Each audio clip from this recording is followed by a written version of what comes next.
Foi. Olá, meus amados, minhas amadas, muito bom dia, que Deus abençoe sua vida. Estamos aqui mais uma vez ao vivo, com um pouquinho de atraso, apanhando a tecnologia. Hoje nós apanhamos um pouquinho, por isso nós estamos atrasados aí, por causa da questão da tecnologia. Nós tínhamos entrado no Facebook errado e voltamos, então não sei se você já acompanhou, mas eu queria falar com vocês hoje sobre milagre do Senhor, né?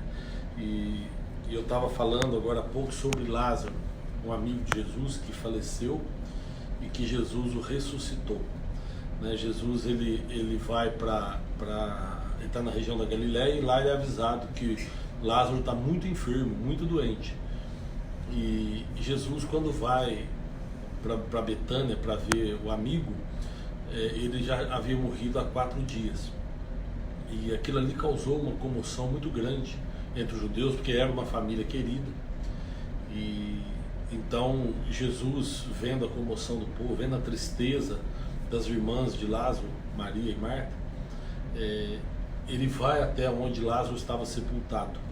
E ali ele pede para o pessoal remover a pedra da sepultura e chama Lázaro. Lázaro, venha para fora. E Lázaro vai com os pés atados, com as mãos atadas, com um lenço envolto na cabeça. E Jesus então pede para o pessoal desatar e deixar-o ir, ou seja, corta as amarras.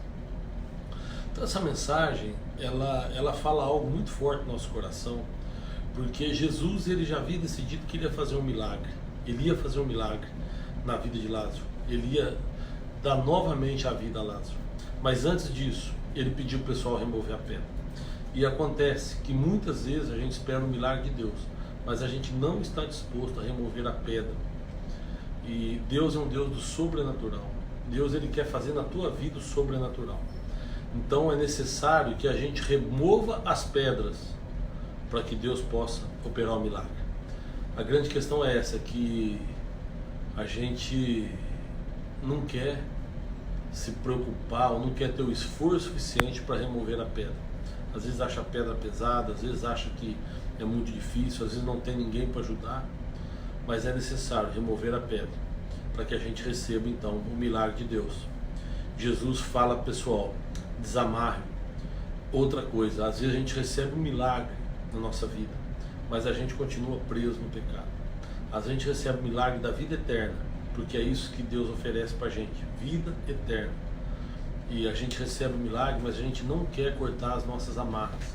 A gente não quer cortar aquilo que está nos prendendo, que prendia a gente quando a gente era morto, né? Então quando Lázaro está morto, ele está todo amarrado, e a gente estava morto para Cristo e vivo para o pecado. E quando a gente ressuscita, quando Jesus ele nos dá a vida eterna através da sua misericórdia, através da graça de Deus, então a gente recebe vida, sai do estado de morte e entra para o estado de vida. Então hoje a gente é morto para o pecado e vivo para Cristo Jesus.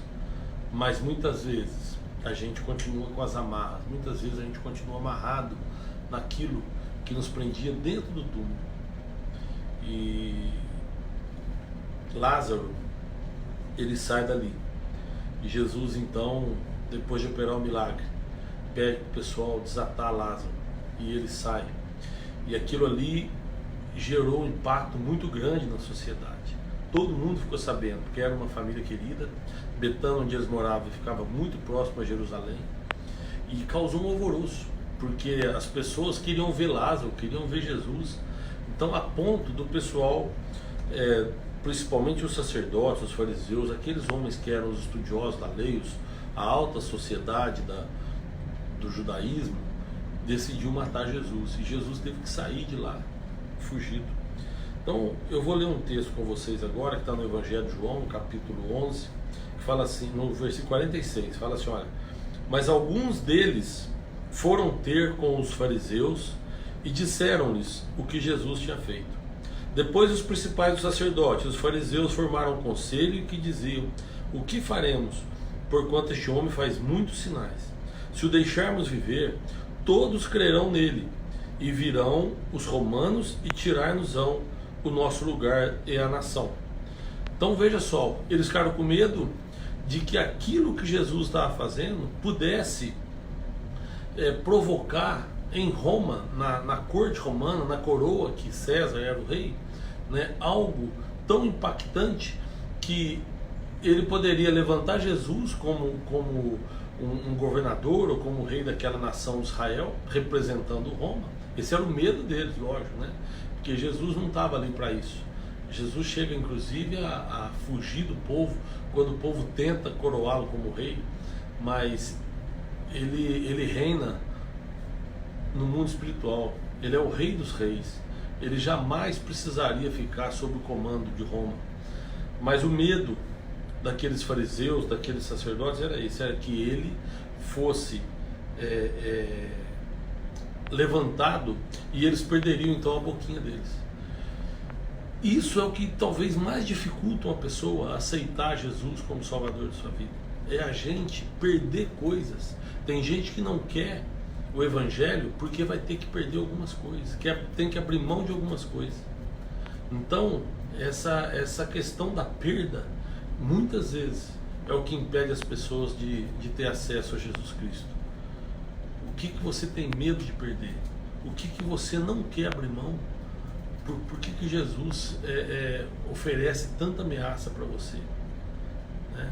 Às vezes o pecado, né? Sei lá, a pessoa não quer parar de ir no boteco, a pessoa não quer parar de usar droga, a pessoa não quer parar com sexo promíscuo, né? Fora do casamento, com adultério, essas coisas, a pessoa não quer parar e aí acaba então rejeitando Jesus. Nós precisamos aprender que quando Jesus entra na nossa vida, nós não perdemos nada, a gente só ganha. A gente renuncia a muitas coisas, é lógico, a gente renuncia a muitas coisas, mas essas coisas deixam de fazer falta na nossa vida quando você tem verdadeiramente Jesus no teu coração. E aí, continuando o texto, lá no capítulo 12, diz assim: olha, foi pois Jesus 6 dias antes da Páscoa a Betânia, onde estava Lázaro, o que falecera, e quem ressuscitara dos mortos, e a quem ressuscitara dos mortos. Fizeram-lhe, pois, ali uma ceia, Marta servia, e Lázaro era um dos que estavam à mesa com ele. Você vê que há pouco tempo atrás Lázaro estava morto. Jesus, quando estava chegando a Páscoa, né, já faltava 6 dias para a Páscoa, todos os judeus subiam para Jerusalém para comemorar a Páscoa. Jesus, ele subiu, mas de forma até escondida, porque todo mundo queria pegar Jesus, né? Uns para matar, outros queriam tocar nele para receber milagres, todo mundo, tanto que tem nesse capítulo 11, um pouquinho antes, o pessoal ficava entre si falando: será que ele não vai vir? Onde que está ele? Todo mundo procurava ele, uns para o bem, outros para o mal. E Jesus, ele vai então de novo à casa de Lázaro e senta à mesa. Lázaro estava morto, Jesus o ressuscitou, e hoje Lázaro está sentado à mesa com Jesus. Nós éramos mortos, vou repetir, e um dia nós ganhamos vida através de Cristo Jesus, e hoje nós somos convidados a fazer parte da mesa, da grande ceia do Senhor. Hoje nós somos convidados a fazer parte desse banquete, e a gente vai estar à mesa. Até pouco tempo atrás a gente estava morto. Até pouco tempo atrás nós éramos mortos para Cristo e vivos para o pecado. E hoje nós somos convidados para fazer parte, para sentar à mesa com o nosso Senhor. Lázaro estava sentado na mesa com Jesus.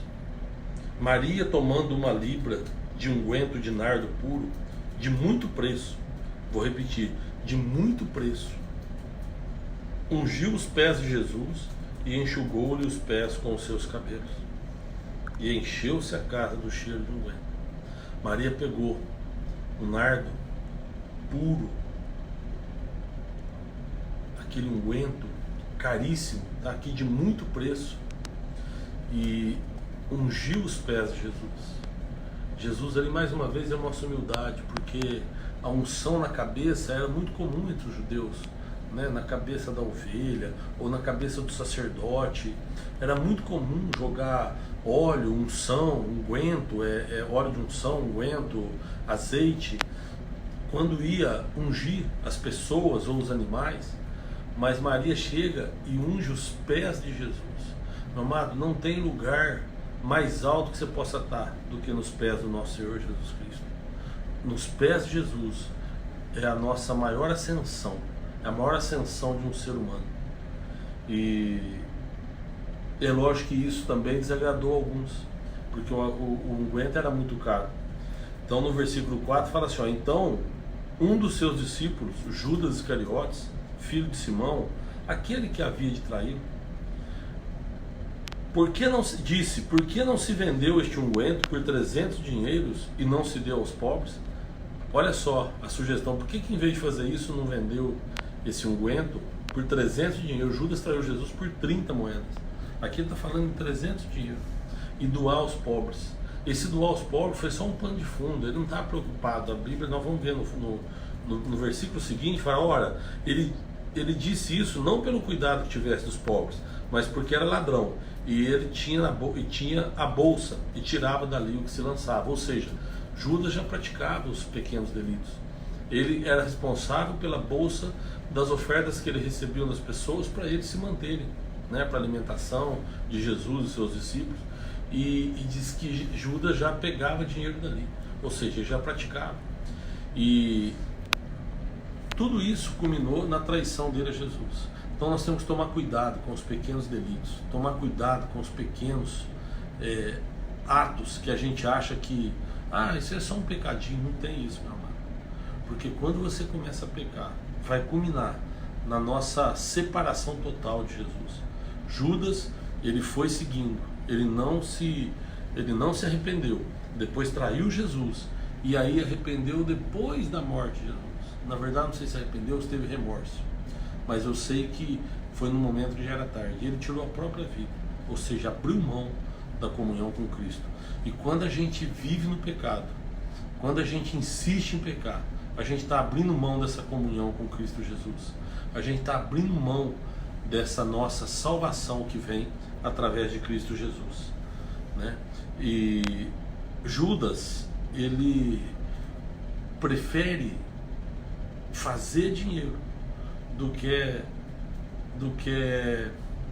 se entregar a Cristo Jesus.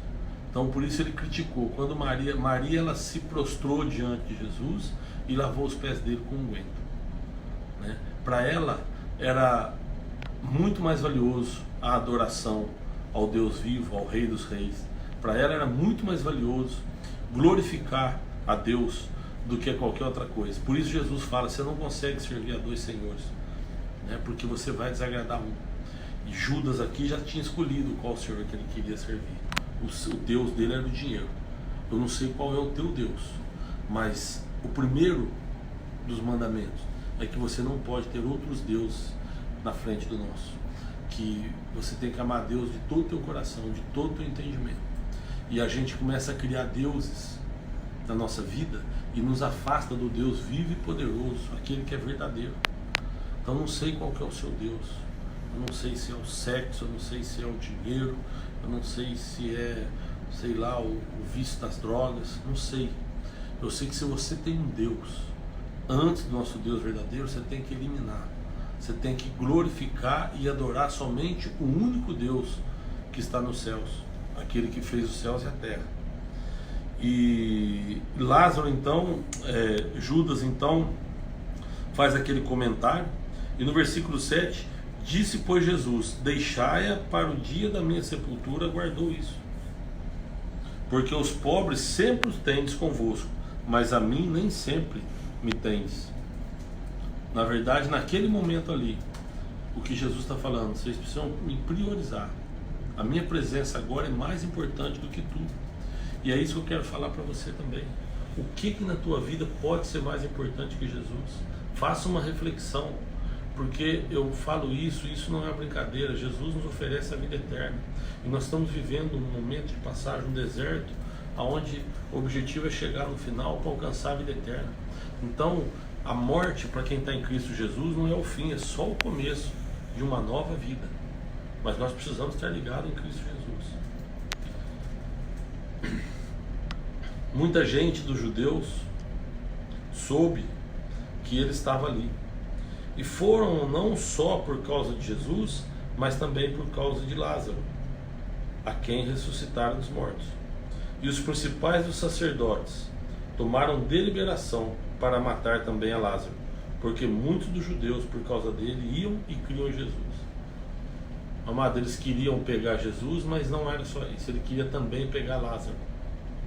Por quê? Porque muitos que viam o milagre que Deus fez através da vida de Lázaro, muitos que viam aquilo que tinha acontecido, né? Eu repito, quando teve o sepultamento de Lázaro, tinha muita gente, foi uma comoção geral ali. E de repente eles veem Lázaro vivo novamente. Então as pessoas viam aquilo ali e passavam a crer, porque era um milagre muito grande, né? Jesus deu vida a um morto. E eles queriam então acabar com Lázaro também, para ver se matava de vez esse testemunho, né? Aqueles que criam se achegavam a Jesus, e aqueles que estavam se sentindo ameaçados queriam matar Lázaro. Meu amado, eu quero encerrar esta mensagem falando o seguinte: você é um milagre de Deus. Nós somos um milagre de Deus, assim como Lázaro. Então o inimigo fica furioso contra as nossas vidas, e ele quer acabar com as nossas vidas. Como ele não pode com Jesus, como ele não consegue atacar Jesus, porque Jesus é poderoso e ele vive à destra do Pai, ele então vai atacar os milagres que ele fez. Foi isso que eles fizeram aqui com Lázaro. Eles queriam ver Jesus, mas também queriam ver Lázaro, ou seja, eles queriam acabar com o milagre que Deus tinha feito, porque através de Lázaro muitos criam Jesus, e através da tua vida, através do milagre que Deus fez na tua vida, muitos vão se achegar a Deus, e o inimigo está furioso por causa disso. Jesus fez um grande milagre na minha vida.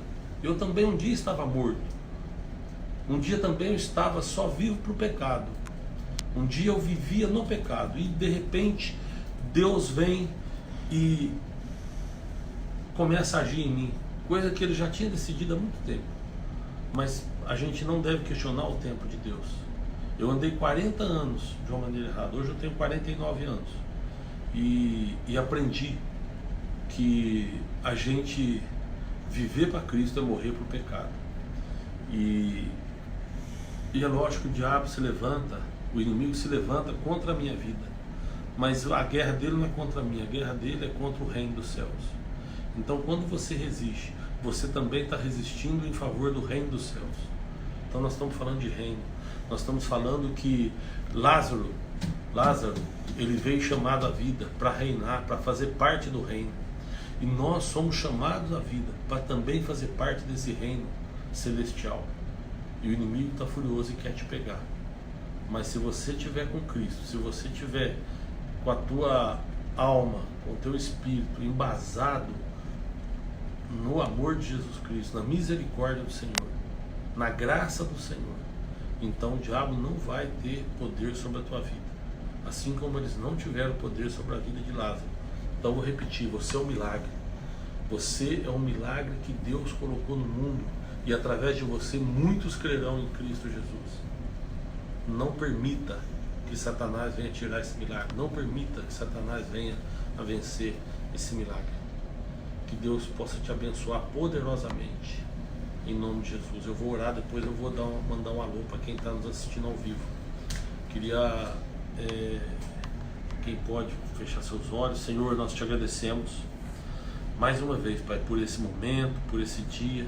Hoje nós provamos de um milagre, Pai. Quando a gente abre os olhos, a gente pode enxergar o milagre que o Senhor fez na nossa vida, que é a própria vida. O Senhor nos deu a vida. Então todo dia, quando a gente consegue acordar e abrir os olhos, é um milagre que a gente tem provado do Senhor. E nós queremos então te agradecer, ó Deus, por esse milagre. Queremos agradecer, ó Deus, por aquelas pessoas, aquelas almas que um dia estiveram no lamaçal do pecado e o Senhor as resgatou. Queria, ó Deus, agradecer, Pai, por aquelas pessoas que estavam mortas e o Senhor um dia deu vida a elas e as trouxe para a Tua presença, ó Deus, e hoje estão sentadas à mesa contigo. Pai, eu quero te agradecer por cada alma que está sendo tocada aqui através dessas mensagens que a gente tem feito às terças-feiras. Cada alma tocada, Pai. Eu sou muito grato, Deus. Eu sei que o céu se alegra muito mais do que a mim, mas eu sou grato, Pai. O Senhor vem te pedir que o Senhor entre de uma maneira sobrenatural na vida das pessoas. Aquelas pessoas, ó Deus, que ainda não se convenceram, aquelas pessoas que já provaram do teu amor, mas que hoje caíram e não encontram forças, ó Pai, para resistir ao pecado. Que o Senhor possa, ó Deus, operar o milagre. Aquelas pessoas, ó Deus, que foram abatidas por Satanás porque estavam representando o milagre do Senhor. Senhor, que o Senhor possa também colocar a tua mão de poder, Pai, sobre elas e resgatá-las, ó Deus, desse lamaçal. Senhor, tenha misericórdia das nossas vidas, Pai. É o que eu te peço, ó Deus. É o que eu te peço, misericórdia e graça a todos nós. Nós te agradecemos em nome de Jesus. Amém. Amados, muito obrigado, que Deus abençoe vocês. Eu vou mandar só um alôzinho para algumas pessoas que estavam nos assistindo. Hoje nós tivemos aqui uns probleminha com a tecnologia, começando tarde, mas mesmo assim impressionante, hein? 980 pessoas alcançadas com a mensagem de Deus, 980 pessoas alcançadas. Se uma fosse alcançada, eu já teria um galardão no céu, mas são 980 pessoas. Então eu queria mandar um abraço para o Flávio Lamas, que Deus te abençoe poderosamente, para a Regina da Loca, que Deus te abençoe, para fugiu a minha vista aqui, Aurineide, para Aurineide Lopes, Deus te abençoe, Aurineide, a Sueli Souza, né, a Silene Silva, Terezinha Galhardo, Guilherme Rodrigues, o José Arimateia, rapaz, José Arimateia foi o homem que comprou o campo lá onde doou para onde fizeram a sepultura de Jesus. Luiz Carlos, que escreve bom dia, viu, Luiz? Ed Santana, que Deus te abençoe, Ed. Lê Silva, o Marcos da Mara, Marcos, Deus te abençoe, que coloca a mão poderosa dele na tua vida, viu, amado? Fique em paz, que Deus é contigo. A Cleide Silva, a Tatiane Santos, a Mari Coutinho, o João Carlos Filho, a Kátia Samili, o Marcelo Pereira, a Cristina Melo, o Adilson Abrão, que é meu irmão de sangue, o Adilson, a Gislene Cardoso, Gil, Deus te abençoe. O Otair Guimarães, meu irmão, que não é de sangue, mas é meu irmão em Cristo. O Cauê, também meu irmãozinho querido, o Cauê, que é a ovelha que Deus pôs para caminhar comigo, nós caminhamos no mesmo aprisco. A Tami Silva também é outra ovelha amada, querida, que Deus colocou para a gente caminhar no mesmo aprisco. Enfim, são muitas pessoas. Eu queria agradecer cada um de vocês. Se puder compartilhar esse vídeo aí, para a gente poder alcançar mais almas, tá bom? E até não terça que vem, que terça-feira que vem é terça-feira de carnaval, e eu vou estar com a igreja participando de um retiro de carnaval. Eu vou tentar fazer transmissão ao vivo dos cultos lá do retiro. Então terça-feira eu não estarei aqui ao vivo, porque eu estarei lá, mais na outra terça-feira estarei, se Deus quiser, com Quem Tem Sede Vem. Deus te abençoe poderosamente.